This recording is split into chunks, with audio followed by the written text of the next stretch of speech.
Really? You gotta be kidding me. Dad was right? We're kicking it off here, Dad. U.S. consumer borrowing surges on jump in credit card balances. Revolving credit increased $19.1 billion. U.S. consumers borrowing surged in November by the most in a year on a jump in credit card balances as the holiday shopping season kicked into high gear. Total credit rose $23.8 billion after rising a revised $5.8 billion in October.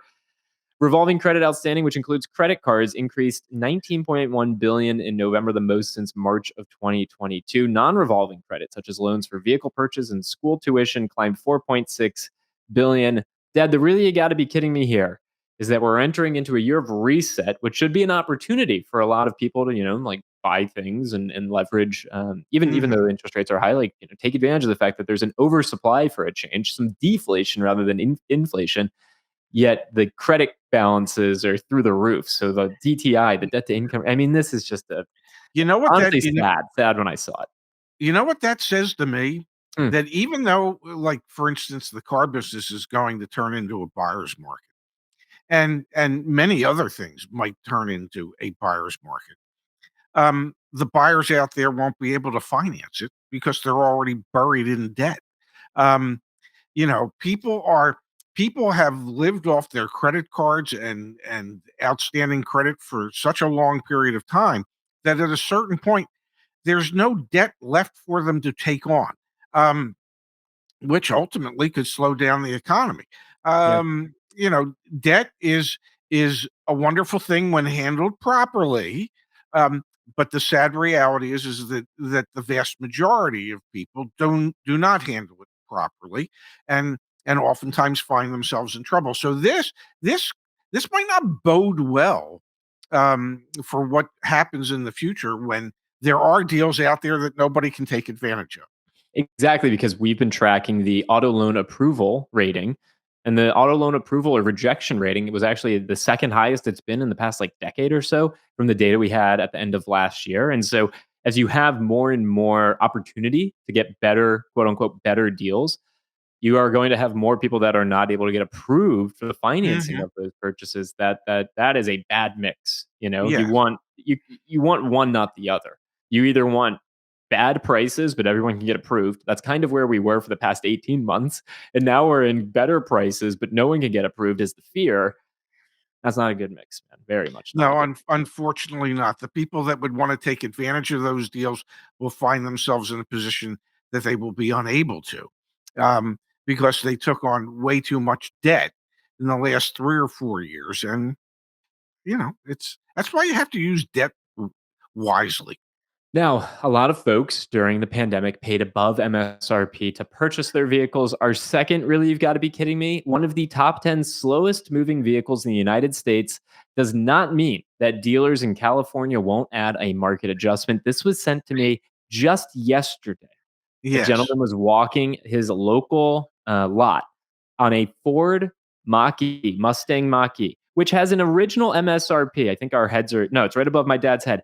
$68,330, folks. That's the original MSRP. That's not stopping this dealership from adding a $5,000 market adjustment, taking it up to $75,000. This photo was snapped 2 days ago. 2 days ago, folks. One of the top 10 slowest moving vehicles that no longer gets a federal tax incentive. And this dealer has a $5,000 addendum sticker still on the lot. May I say, and I've said it a gazillion times, and if I had $1 for every time I said it, I'd get hair plugs. But you look at an addendum label, it's just an ask. A dealership can ask whatever they want. You don't have to pay it. You don't have to agree to it. It's like a contract. You can either accept it, you can reject it, or you can amend it. So when you see something like that, you go, great. Here's what I was thinking. The vehicle was 68. I was thinking somewhere around $64,000. Well, yeah, but what about the other? I don't care about the other stuff. What about this? just because you're asking for it doesn't mean I'm going to be the moron that pays for it. And based on how long these vehicles have been sitting on dealers' lots, there aren't nearly as many morons walking around today as there had been in the past.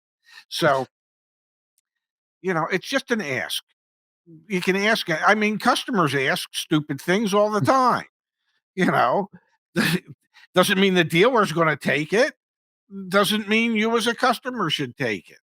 Just bear that in mind. All right, folks, you remember when Tom Brady came out with all of those ads talking about Hertz, Hertz, Hertz, and we're going to be driving you Yeah. around in those Teslas? Well, now Hertz are selling some of those rental cars at bargain prices. Let's be very clear here. Rental fleets get flipped, and this is normal. That being Yes. said, Dad, you've got Hertz at sub $20,000 Tesla Model 3s out there. When you factor in the used EV tax credit, we're talking about like How many under miles? $15,000 Model 3s right now. Isn't that wild? Oh my goodness gracious. Well, yeah, that would scare the hell out of me from buying an EV if they're going to depreciate that much in such a short period of time. I mean, Tom Brady's only been retired for a year now. So, you know, I don't know. I On the think flip side, though, Dad, on the flip side, the positive aspect of this is there's a sub $15,000 yeah. used electric vehicle that is a good car. I mean, on the flip side here, this is like a really good thing for many Yeah, people. but Obviously, when you buy a rental car, get a pre-purchase inspection, all but the normal things that we would recommend for any type of used vehicle. I just found it hilarious, Dad, that it's well, like yeah, their values dropping quicker than a boat anchor in the middle of the ocean. I mean, come on, man. That's pretty severe. all right, Dad. And then we've got from Automotive News a lawsuit. Ohio dealership forged customer's signature on niece's financing documents. That's always a Mm, great headline. yeah, I've A never heard of customer that claims her happening. signature was forged on her niece's sales and financing documents at a Kia dealership in Bedford, Ohio. Here's what happened, Dad. According to the complaint, Ransom, the woman who's in this suit, purchased a 2021 Kia Forte at that dealership in September 2021. Her niece, Sabrina, then bought a 2020 Ford EcoSport the same day in November 2022 when Ransom was actually there to get service done on her vehicle. So, it was a little bit later on from September to November, about a year and a month later, year and 2 months later. But this woman was back at the dealership getting service work done. She was there helping her niece purchase this Ford EcoSport.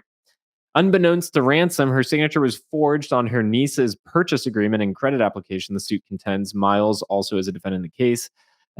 Because ultimately, what happened here, Dad, is the niece never made payments to the bank, stating that they never actually signed anything. And it turns out that the loan paperwork had the signature of her aunt rather than the niece.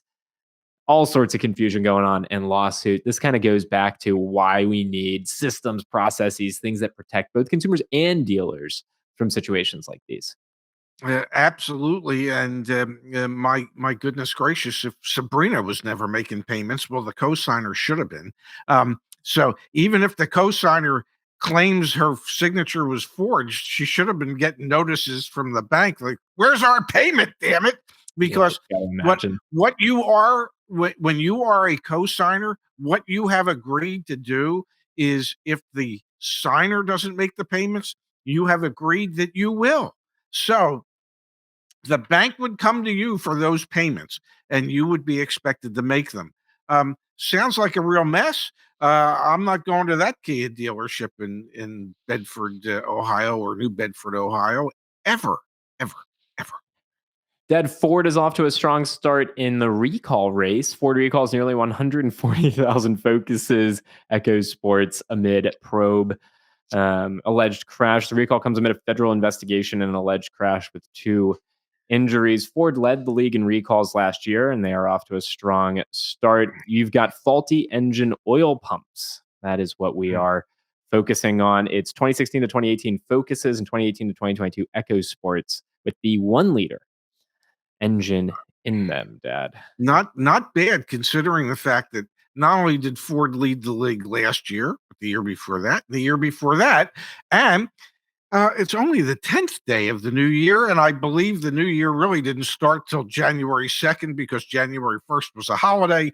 So 9 days in, we've already got 140,000 Fords being recalled.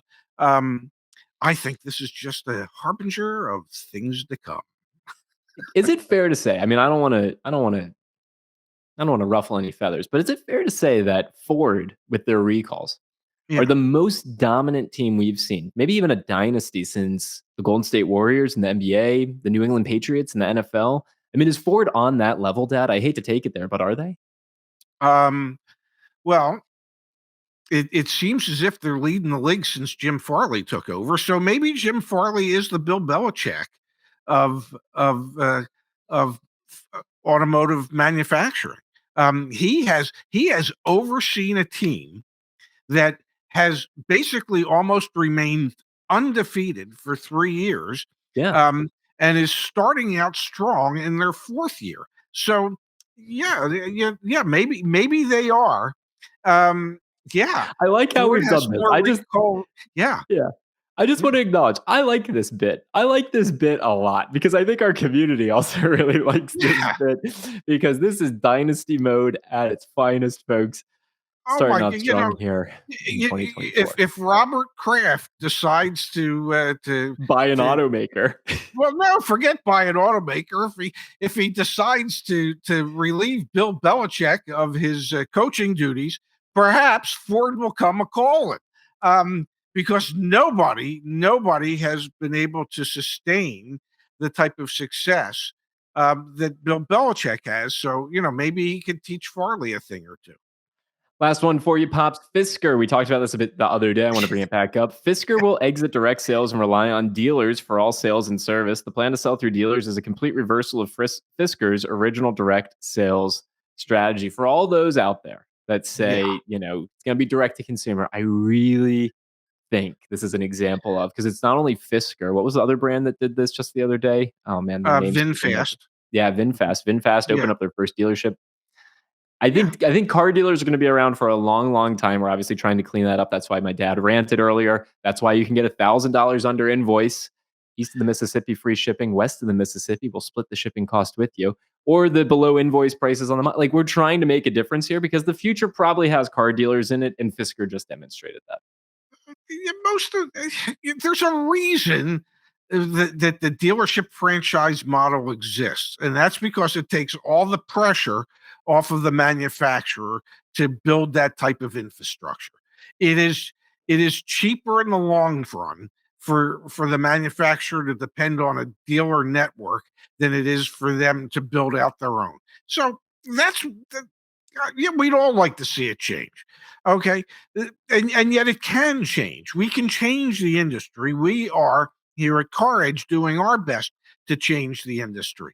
But it doesn't mean dealerships are going away. It doesn't. And more than likely, I hate to break it to everybody, but more than likely, they never will. Yeah, It's kind just of that simple.